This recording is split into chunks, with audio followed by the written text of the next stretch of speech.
On the feature match here we have Laurent and Peter who are playing for the win and pray slot into the top 4.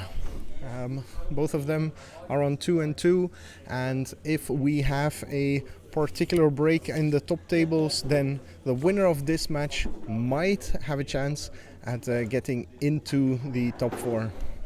Here we see the horribly oversaturated image that I'm going to try and correct a little bit for you. Let's drop that exposure a bit, shall we?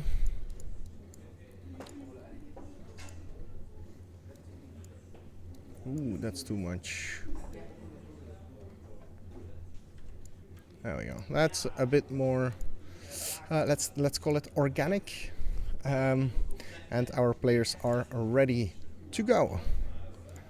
Let's go back to the overview, and Laurent is underway with his first gate. He is playing 4-color gates, that is gates without white these days, and Peter apparently is on blue-green flash. I'll have a look at the deck lists when we are sideboarding for you guys. So for those of you that don't know, currently the metagame is very much centered around 3 to 4 decks. Public enemy number 1 is Remain Stays, Gates, which we see here in the hands of Laurent. It's a deck that's focused on the guild gates and the cards that have big playoffs off of guild gates, such as Gatebreaker Ram, Gates Ablaze, Guild Summit, and Gate Colossus. Peter, on the other hand, is on Simic Flash, a bit of an outsider in that top group, but if built correctly, a lot of people seem to think that it has potential to really break this meta. You see here already with the No Escape that there's main deck answers for Peter against the Gate Colossus, for example, a concession for sure to the power of the deck. The other top decks currently are Elementals and blue-red spells draw second draw, so Improbable Alliance and Murmuring Mystic based decks with Crackling Drakes as an alternate finisher, and then food decks, Cauldron Familiar with the Witch's Oven combo. And we have what's it called, brine something. See if I can find the deck lists. There we go.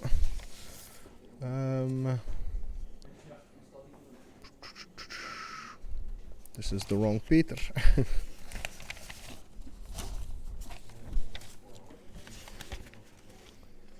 There we go.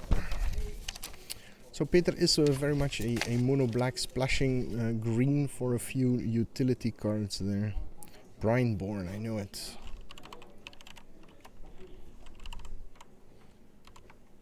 Hey Bractardo, welcome to the stream.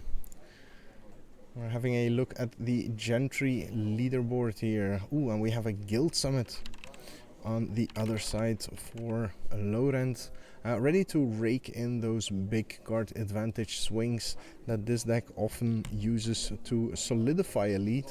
Of course, it doesn't really build you that lead.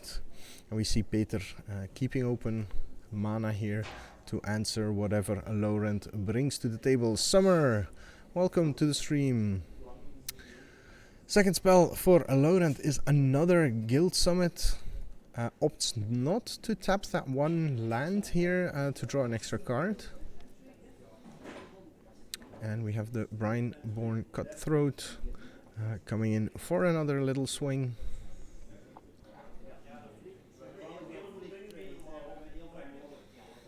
As we see Peter just holding up mana. We know he has the Frilled Mystic ready to come into the battlefield to either speed up the clock or to counter a spell. I mean, a lot of people seem to forget that you can also just throw it on there to force the issue. That's a Gate Colossus, How many participants? We had 12 players this time.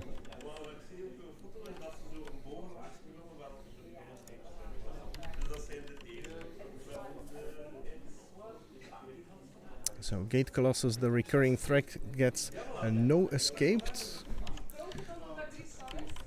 But Laurent already knew that was coming. It was revealed already. So no escape. Also exiles the creature, so very good answer against Gate Colossus. That's a +1/+1 counter on the Brineborn Cutthroat, and Peter is executing the battle plan of this deck flawlessly here, keeping pressure on your opponent while neutering their key plays.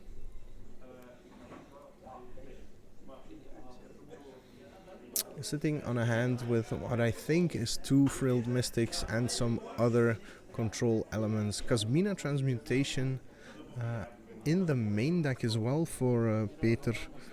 Very much ready for whatever is thrown at him. Laurent trying to get proactive with Scorching Dragonfire. Trying to make Peter pay mana while in his own turn here, I think. As we have a Frilled Mystic to counter the Dragonfire.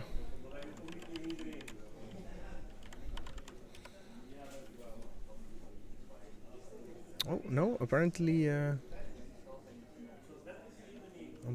Laurent played that in his own turn. Oof.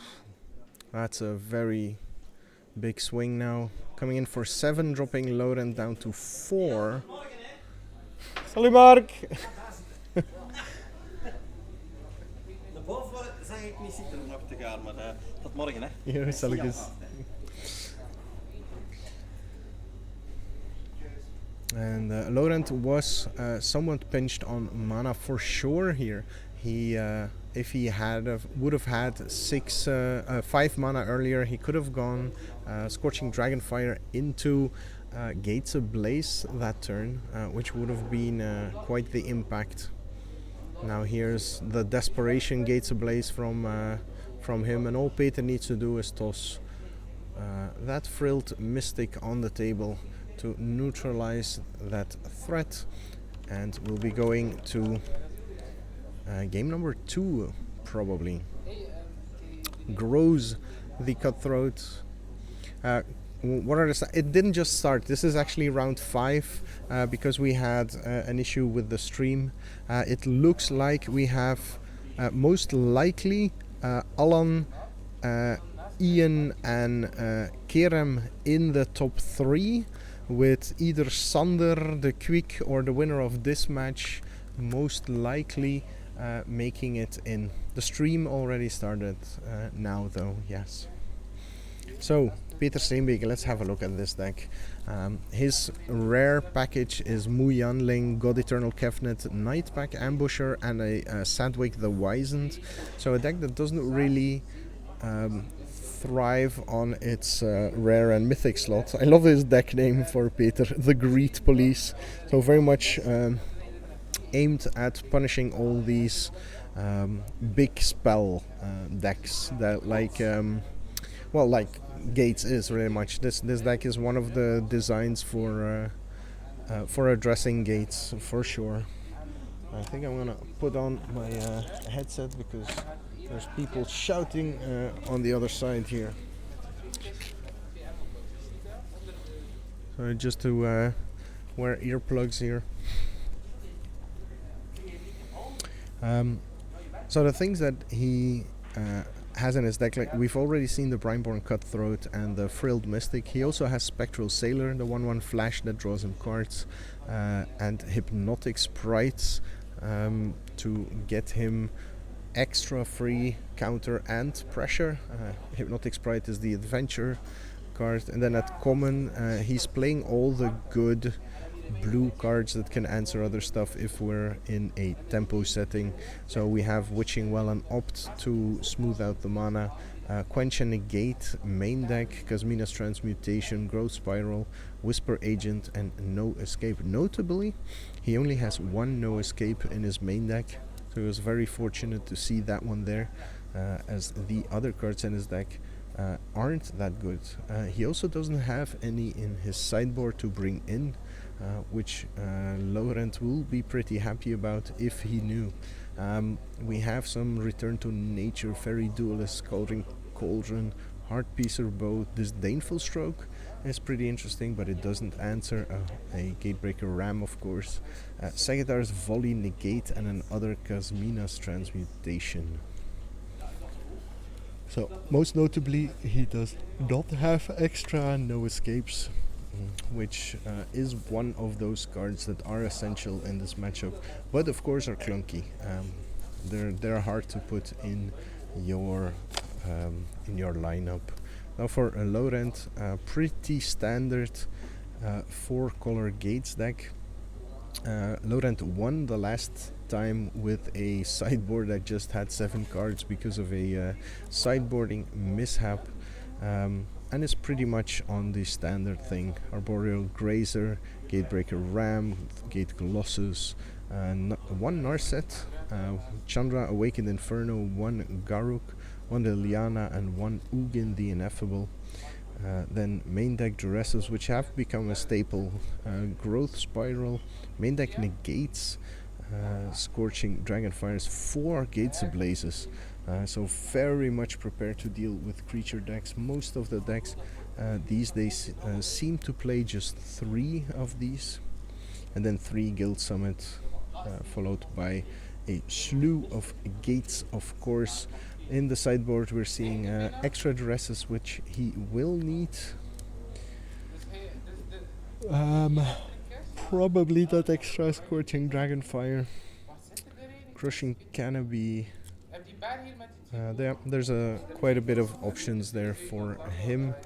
Not that much that you really want to take out of the Gates deck, because everything is just so powerful already. And in the meantime, our players are ready for game 2, it seems. And we are off to the races. Looks like Laurent is sideboarding, mulliganing here though. Peter staying on his opening hand, or at least that's what I'm expecting. Yeah, Laurent went down to 6 and is on the play, so down 2 cards technically, which is not some position you want to be in against this card of deck. I see the rest and one of those Negates for Laurent, and he fires off the Duress.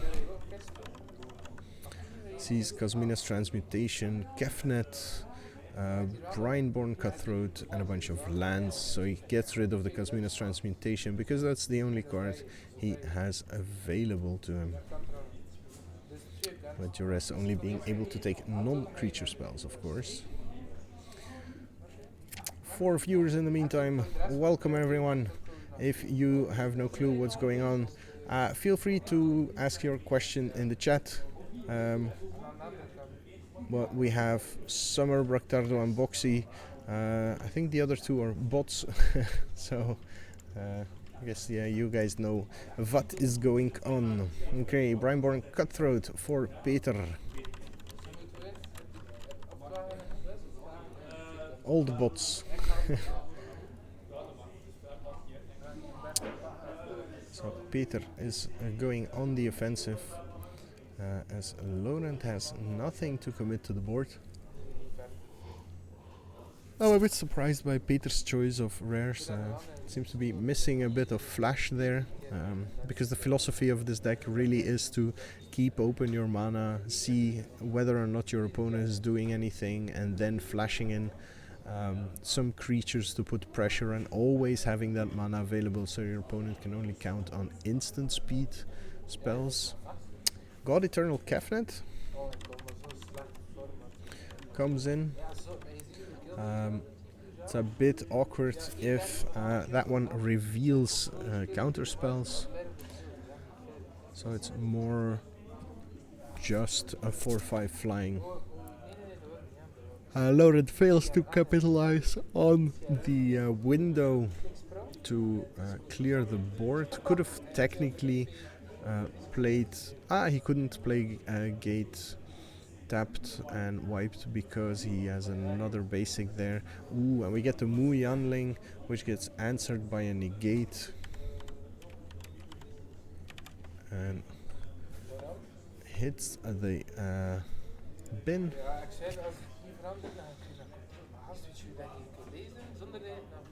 Peter had the quench there, but he needed the negate. Quench becoming near obsolete unless Laurent goes for one of his big plays here, and he does. And it'll run into the quench by his opponent. Garuk, Primal Hunter, gets quenched. No, Garuk, other hunter.